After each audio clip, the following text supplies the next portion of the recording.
ጽላት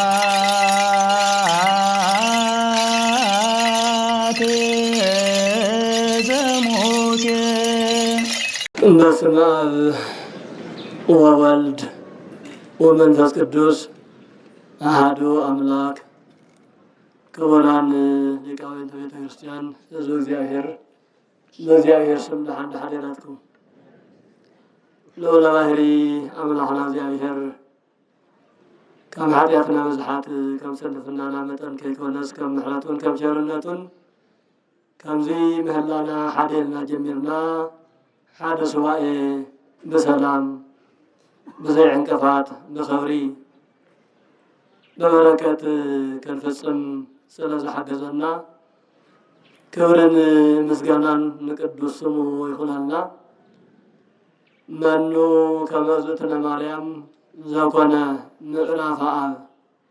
ወመኑ ከመ እግዝእትነ ማርያም ዘኮነ ማህደረ ወልድ ወመኑ ከመ እግዝእትነ ማርያም ዘኮነ ቤተ ለመንፈስ ቅዱስ። አፍቲ ዝንበብ ዝነበረ መቅድመ ተአምር ናይኖና ቅድስተ ቅዱሳን ድንግል ማርያም ታሪክ ዝነግር መጽሐፍ ስለ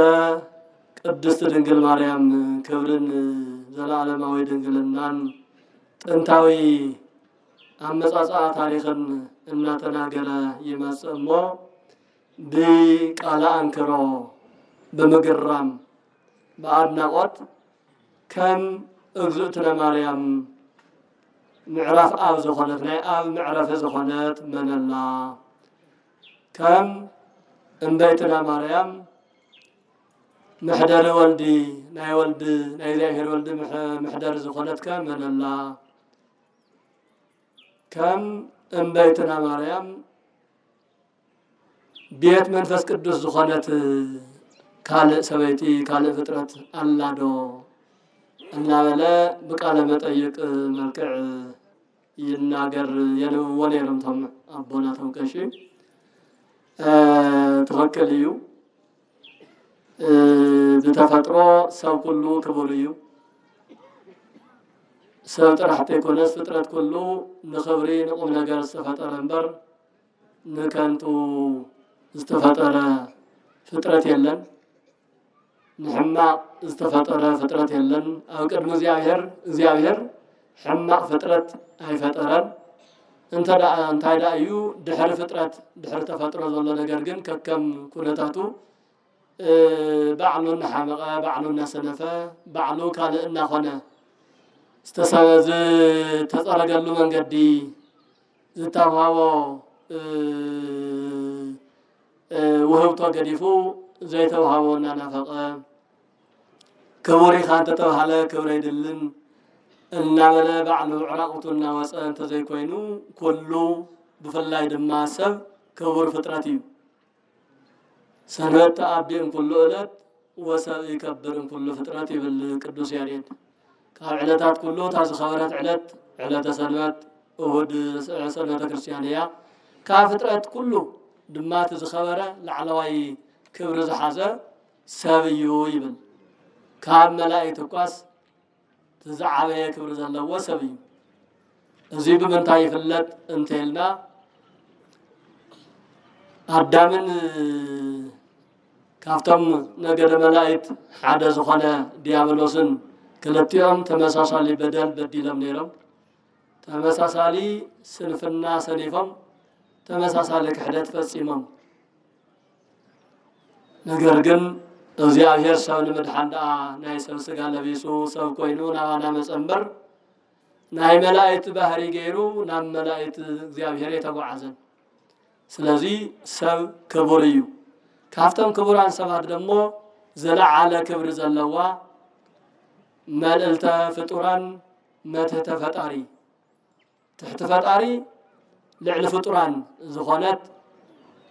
እዛ ንጽሕትን ቅድስትን መመክሒትናን ድንግል ማርያም ወላዲተ አምላክ እያ። ስለዚ አፍዚ መጽሐፈ ተአምር ኩሉ ግዜ ኣብ ዘወትር ኩሉ ግዜ ዝነበብ መኑ ከመ እግዝእትነ ማርያም ዘኮነ ምዕራፍ አብ ምዕራፍ አብ ናይ አብ ምዕራፍ ናይ እግዚአብሔር አብ መዕረፊ ዝኾነ መን ኣሎ እምበይተና ቅድስት ድንግል ማርያም ያምበር ካልእ እማመን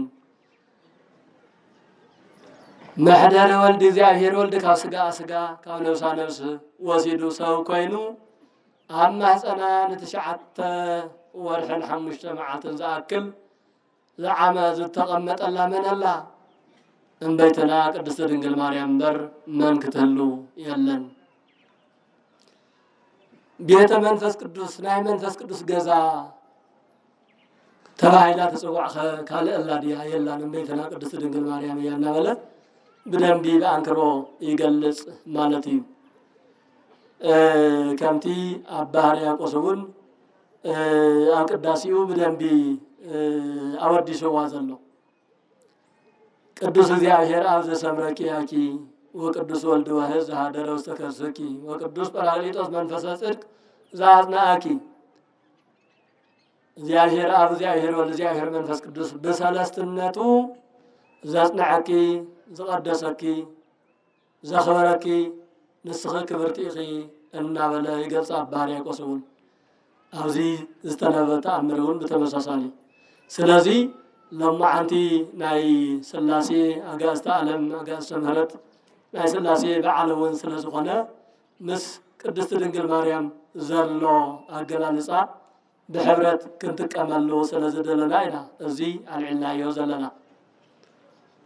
سلاسي زلا عالم سلاسي يعني زلا عالم سلاسي مالت لما عند سلاسي يصبح سلاسي يكونن زبها لله يكونن نحنا أنا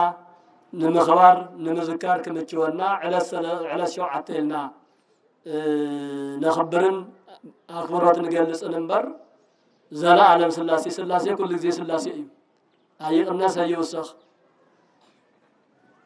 أي موت أي حسس طال الله مستفطرنا أتحزنا كوترينا يس من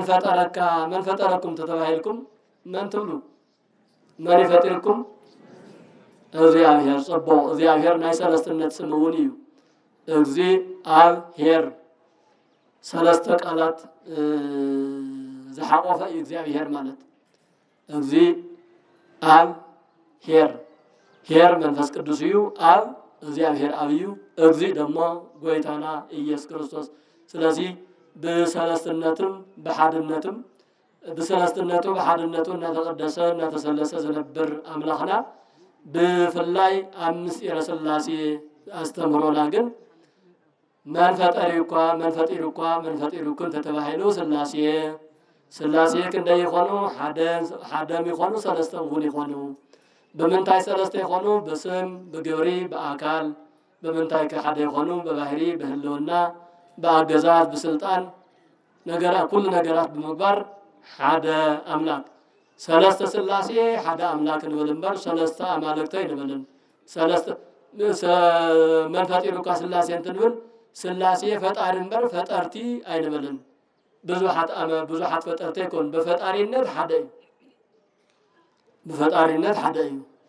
በስም በግብር በአካል ግን ሰለስተ በስም ማለት አብ ወልድ መንፈስ ቅዱስ ሞንዘ ኮነ ምዕራፍ አብ ማህደረ ወልድ ቤተ መንፈስ ቅዱስ ከም ዝተባሃለ ስም አብ ወልድ መንፈስ ቅዱስ ስም ይባሃል ስመ ስላሴ ማለት እዩ ግብር ደግሞ ናይ አብ ግብሩ ወላዲነት ናይ ወልድ ግብሩ ተወላዲነት ናይ መንፈስ ቅዱስ ግብሩ ድማ ሰራጺነት ይባሃል እዚ ግብር ማለት ስራሕ ተባሂሉን አይትርጎምን ናይ ባዕሉ ዝኾነ መግለጽ ቃላት ግብር እዩ አብ ካለ እንትትርጎም ካለ እዩ አምስት የረስላሴ እንትትርጎም ድማ አብ ወላዲ ወልድ ተወላዲ መንፈስ ቅዱስ ሰራጺ ይባሃል ማለት እዩ አካል ማለት ደግሞ በስም በግብር በአካል ይላልና አካል ድማ ፍጹም አካል ፍጹም ገጽ ፍጹም መልክዕ አለዎ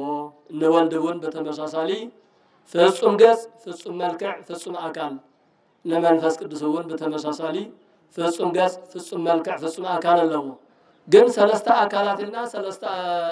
ሰለስተ እግዚአብሔር አይንበልን ሰለስተ አምላክ አይንበልን እዚ ምስጢረ ስላሴ እዩ ከምዚ ሕድሕድና ኣብ ሕድሕድና ዘሎ ነገር ሓደ ሰብ ምሉእ ሰብ ዝበሃል ትክክለኛ ሰብ ዝበሃል ሰለስተ ወሰንቲ ነገራት ኣለዎ ቃል ልቢ እስትንፋስ ቃል ልቢ እስትንፋስ እግዚአብሔር አብ በልቢ ይምሰል እግዚአብሔር ወልድ በቃል ይምሰል እግዚአብሔር መንፈስ ቅዱስ በእስትንፋስ ይምሰል ሓደ ሰብ ግን ሰለስተ ነገር ኣለዎ ማለት ሰለስተ ሰብ ይኸውን ግን ማለት አይኮንም ልብ ቃል እስትንፋስ ኣለዎ ሓደ ሰብ ተባሂሉ ይጽዋዕ ስለዚህ ስላሴውን በስም በግብር በአካል ሰለስተ እንትብል በባህሪ በህልውና በአገዛዝ በስልጣን በፈጣሪነት ሓደ እግዚአብሔር ይልና ነአምን ማለት ነው ስለዚህ ናይዞም ሰለስተ አካላት መሕደሪ መዕረፊ ምጽላል ዝኾነት መጻውዒት ዝኾነት አዶና ቅድስተ ቅዱሳን ንጽሕተ ንጹሃን ድንግል ማርያም ስለዝኾነት መንዩ ምዕራፍ አብ ማህደረ ወልዲ ቤት መንፈስ ቅዱስ ተባሂሉ ተጸውዐ ኮን ንስኺ ምክንያቱ እግዚአብሔር አብ ለአጽንኦ እግዚአብሔር ወልድ በተፈለየ አካሉ ለልብሰተ ሥጋ እግዚአብሔር መንፈስ ቅዱስ ለአንጽሖ አብ ድንግል ማርያም ናይ ሰለስቱ መሕደርያ መሕደርን ትብል ግን እግዚአብሔር ወልድ በተፈለየ አካሉ ካብ ሥጋ ካብ ነፍሳ ነፍሱ ወሲዱ ሰብ ኮይኑ ንትሽዓተ ልዕሊ ትሽዓተ ወርሒ ዝኣክል ኣብ ማህፀና ሓዲሩ ሰብ ዝኾነሉ መንገዲ አብን መንፈስ ቅዱስን ደሞ በበረከት በረድኤት ብፍላይ ደሞ በህልውና አብ ወልድ መንፈስ ቅዱስ ስላሴ በህልውና ስለዝገናዘቡ በህልውና ካብ ወልድ ዘይተፈለዩ አብን መንፈስ ቅዱስን ናይ ሰለስቲኦም መሕደሪ ተባሂላ ትጽዋዕ ስለዚህ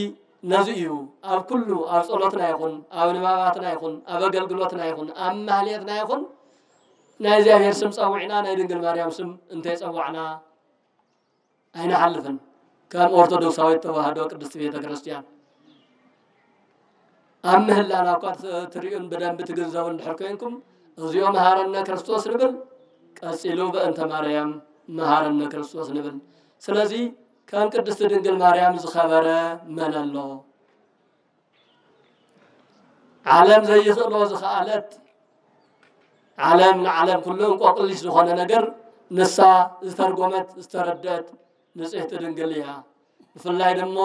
ንቅዱሳን ፈጣን ዝኾነ ኣማልዶ ኣለዋ ቅዱሳን ኩሎም ይሕፀንዋ ኩላቶም ድማ ይዕወቱ አፍቲ ዝተነበበ ተአምር ያለ ዘተነ ማርያም ቅድስት ድንግል በክልኤ ኢሉ ዘነበበ ዝተነበበ ተአምር ተርኢና ሓደ ንጹህ መነኮስ ነይሩ ሓደ ንጹህ መነኮስ ነይሩ ካብ ሕፃንነቱ ጀሚሮ በድንግልና በንጽህና ሰአሊ ለነ ቅድስትና በለ ንድንግል ማርያም ዝልምን ዝምሕፀን ካብ ንእስነቱ ጀሚሩ ደሞ እስካብ እርጋኑ እምጊዜ ንእሱ እስከ ርስአኑ ናተባሃለ ይነበብ ነይሩ ካብ ንእስነቱ ጀሚሩ እስካብ እርጋኑ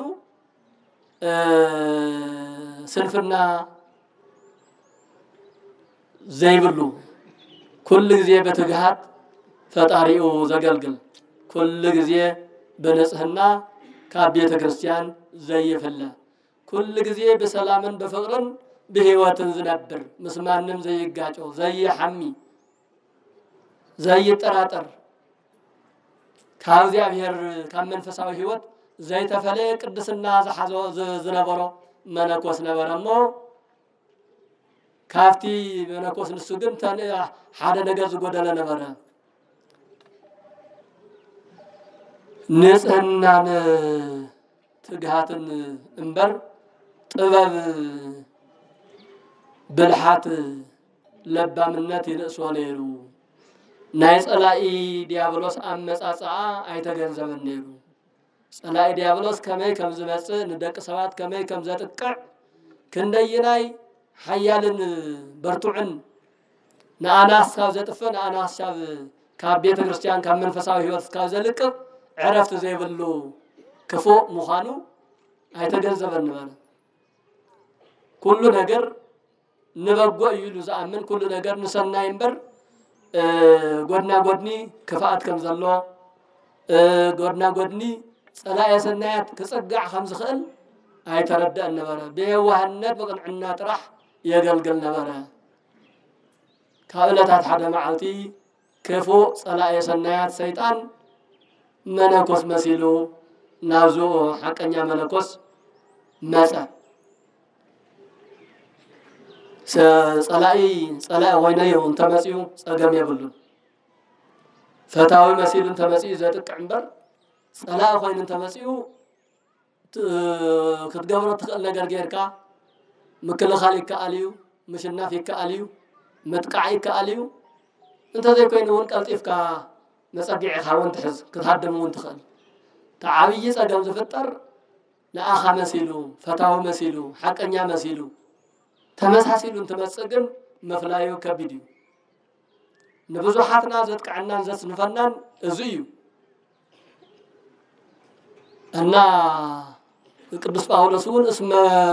سيطان يتانكرو زنت اسم لليهو سيطان يتميسل كما ملائك برهان يبل قرنتوس ملوتو سيطان سي ايتدنا وايتقرمو سيطان بعلوس حدا زي ملائك برهان مسيلو يمس يويبل ملائك برهان كوينو وايفلطن جن بمتات سابن مققاي سابن مدفع ملاك برهان مسيلون كام زقلص قدس باولوس نغيرنا الله ازي نصح منكوس زي منكوس مسيلو كام زمص ايفلط نيرو نحر حدا معلتي مسيو انت ودي انت موبايل وابيت عاي سبيكم طعمي كاب مجمريا كاب نسنتكم جميركم سأل لنا قدست تبلو سلام لك تبلو اغزيو مهارنا كريستوس تبلو داويت دغمو مهليت قامو تقدسو تودسو كل غزي اقوم نجر يخون تركو طعم خما خبز بلا زي يسفطوسم يلنيلو يموغاغسو ግን ሓደ ነገር ጎዲልኩም ዋይ እንታይ ጎዲልን እስከነገረኒ ዝጎደለን ነገር ተልዩ ከመላእሰ ነገረኒ ይበል ዝንጹህ መለኮስ በቀንዕና بالونا بغير ودقمو كمرقكم بدن بغيرون اصنعتي بخنغركم انتس ناو غير ودقو تمرقوا له نچس ناو غير سيطان توديكا ياو انتي كم زغبر منم كل ነገር زفلت حقي እዛም ንጹህ ዝምን ንጹህ ፈላሲ ንጹህ መነኮስ እሺልና ዝግር ሰይጣን ወደ እንተበል ودقتنا زيت دلي كل غزي كاغودنا زيت فلا كاغودنا قدوسان زيت فلا اما املاك ولا ريت املاك بدنجت تخصتتما نتسيطان رهق او منفس ركوس انت ركوس منفس عرفت زي كان نحما عرفت زي كان وصع الى نتي سيطان باريرا نتملكوس بيدا دغف بالعليلا بل اجو حبرتع ناي كفو منفس ناي سيطان منقدي كماي كم زمص سلازا يفلت تطنقا دنن زبالك كله ايتدنن سجد زبالك كله ايتسجد ازي جبال لن زكا كله ايتتعزز اصنعها ترديها فتنكا مرمير كامبر نخلو قنبت الله يتبل هذا حسكايا نجر تاخلك ايلا مخيرا ذكرا نافتي قنوع هيوتو كملس ناي شيطان تلا اخي كي يخون ادحيناتو اماليداتو ناي زهر سب كخون غيراتو يزبل نيرونا سلازي يقول من كمزتنا مريم كمدي مريم زبلوا يكركب مريم كو تسماكو خطعن ماركو مار يام زبالو كلتا قالات تقميم مسيكو معار يام بقدوسان قانقا كان معر العلي معازا طعم زلو فلي مغب قدوسان يام زبال مار دمو نبينو زيامنا كلتا يامن مار انت دمرو مريم او كندي مو مريم نخلاتنا كوننا يبعلنا هيوت لنا ننا يبعلنا هيوت لنا ببغزيوم كما كنت مسحنا كما كنت مالدلنا خلنا نفلطينا مو كانزتنا مريم زبلت سلازين ركب كاغورنا ينفلا سال لنا قدس نبلا سلام لكنا نمحصنا نامانيا نطيقيا قربايا سلازي ኩላትና ከእግዚአብሔር መንፈስ ከእግዚአብሔር በረከት አይንፈለ እግዚአብሔር በበረከቱ በረድኤቱ ምስኩላትና ይሁን። አቡነ ዘበሰማያት ንበል። تمصى መንግሥትከ ወይኩን ፈቃድከ በከመ በሰማይ ከማሁ በምድር ሲሳየነ ዘለለ ዕለትነ ሀበነ ኅድግ ለነ አበሳነ ወጌጋየነ ከመ ንሕነኒ ንኅድግ ለዘአበሰ ለነ ኢታብአነ እግዚኦስተ ውስተ አምላክነ ወለዓለመ ከኢቲ መንግሥት ኃይል ወስብሐት ለዓለሙ ወለዓለመ ዓለም።